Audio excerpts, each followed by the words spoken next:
Boa noite a todos e todas, né? A nossa aula aqui à distância, né? Mais que a distância, a nossa reunião virtual. Nós hoje vamos falar basicamente sobre o direito internacional público, né? O direito ambiental. O direito ambiental, eu não vou entrar muito em detalhes com vocês. O direito ambiental é o que está escrito no artigo 225 da Constituição Federal. Trata do meio ambiente, tá? Em que ele diz o seguinte, que todos têm direito ao meio ambiente ecologicamente equilibrado, bem de uso comum e essencial à sadia qualidade de vida, impondo-se ao poder público e à coletividade o dever de defendê-lo e preservá-lo para as presentes e futuras gerações. E tem o parágrafo 1º que apresenta uma série de incumbências ao poder público, tá? E também os parágrafos seguintes, tá? O segundo, terceiro, quarto, quinto, sexto e sétimo, dispõe que, por exemplo, aquele que explorar recursos minerais fica obrigado a recuperar o meio ambiente degradado de acordo com solução técnica exigida pelo órgão público competente na forma da lei. Aí você tem o termo lei em aberto, não é uma lei, um texto normativo específico. Código ambiental, entendeu? As normas do IBAMA, do Instituto Brasileiro do Meio Ambiente. Então, sanções penais e administrativas, né? Que além de reparar os danos causados, quem infringe as normas protetoras do meio ambiente está sujeito a sanções penais, é crime, e administrativas, alguma restrição na atividade econômica. A floresta amazônica, a Mata Atlântica, Serra do Mar, Pantanal e Zona Costeira são patrimônio nacional. As terras devolutas não vou ficar falando com vocês, tá? São terras que não são de ninguém, por exemplo, como a floresta amazônica, né? Tem áreas da floresta amazônica que não pertencem a ninguém, né? Então, são as chamadas áreas devolutas, tá? E as questões de usina nuclear, tá? E também incluído uma emenda constitucional que vocês já aprenderam, né? Que quando tem uma emenda constitucional, ela inclui uma norma na Constituição e foi a que proibiu, né?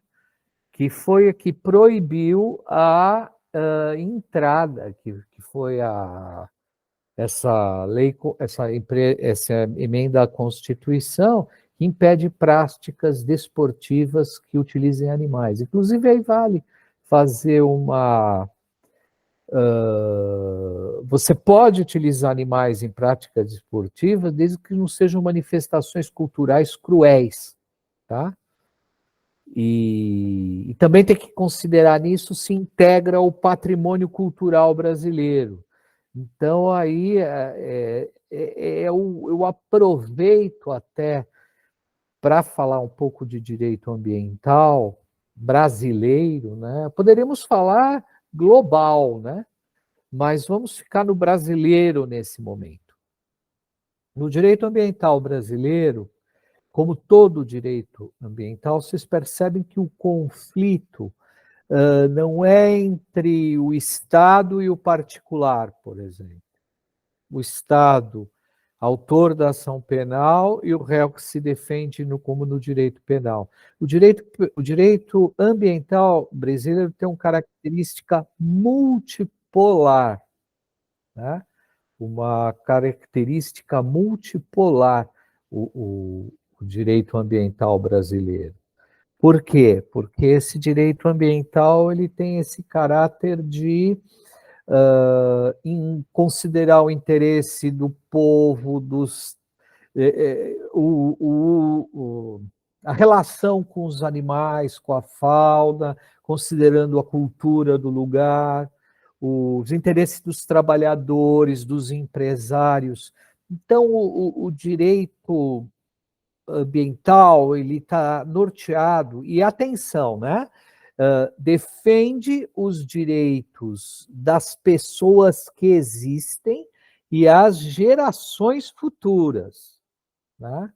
E a coletividade. Então, quer dizer, para você chegar, veja, não é do poder público exclusivamente. O poder público, assim como a sociedade, tem um papel na defesa do meio ambiente. E os deveres do poder público para a efetividade desse direito, o poder público tem que fazer tudo o que está no parágrafo 1º. Tá? Mas na hora de solucionar um problema, construir um prédio, disciplinar uma atividade econômica, então tem que considerar o interesse de todas as pessoas envolvidas, as pessoas que moram no lugar, entendeu? Tudo isso precisa ser considerado. Eu vou dar um exemplo. Quando eu estava fazendo doutorado, um dos requisitos de participar do doutorado era a questão do meio ambiente. Né? Já dão bastante tempo, a questão do meio ambiente é um objeto de muito interesse para o direito. Então, o que acontecia? No doutorado, a gente tinha que visitar um lugar. Eu fui visitar. Eu fui visitar aquela reserva perto do Jurerê, né? Que agora está consolidada, aquele mangue perto do Jurerê. Fui lá assistir uma reunião à noite. Olha, o que eu aprendi, porque o que acontece? A gente imagina que um problema do Jurerê é só na praia do Jurerê, mas não. Envolve toda aquela bacia que vai começar em Santo Antônio de Lisboa e vai terminar no Jurerê. E aí, puxa, tinha a questão das ostras, né? Puxa, foi objeto de tanta coisa a questão das ostras que vocês não podem imaginar. Foi muito legal mesmo, gostei bastante, tá? A questão das ostras, uma outra perspectiva. E aí você também tem a questão dos postos que então, agora isso acabou, jogavam óleo resultante de troca de óleo gasto, num barril que ficava perto do mar e não era seguro porque podia vazar aquele barril. Enfim, o que reflete isso daí é o seguinte: quando se trata de meio ambiente, você tem o problema da sociedade de risco. O livro que a gente está usando até agora, ele não tem um capítulo específico pelo meio ambiente, justamente por essa particularidade do meio ambiente. Então, eu estou expondo para vocês em linhas gerais. O que eu vou pedir em exame? Artigo 225, pronto. Tá? Saber o artigo 225 que está. Isso é da Constituição brasileira, para mim, já está de bom. Internacional público é a relação entre Estados soberanos. Atenção à soberania estatal. A soberania estatal é um dos maiores desafios, né, que a gente tem vivenciado hoje em função das relações e dos tratados internacionais. Isso é muito importante.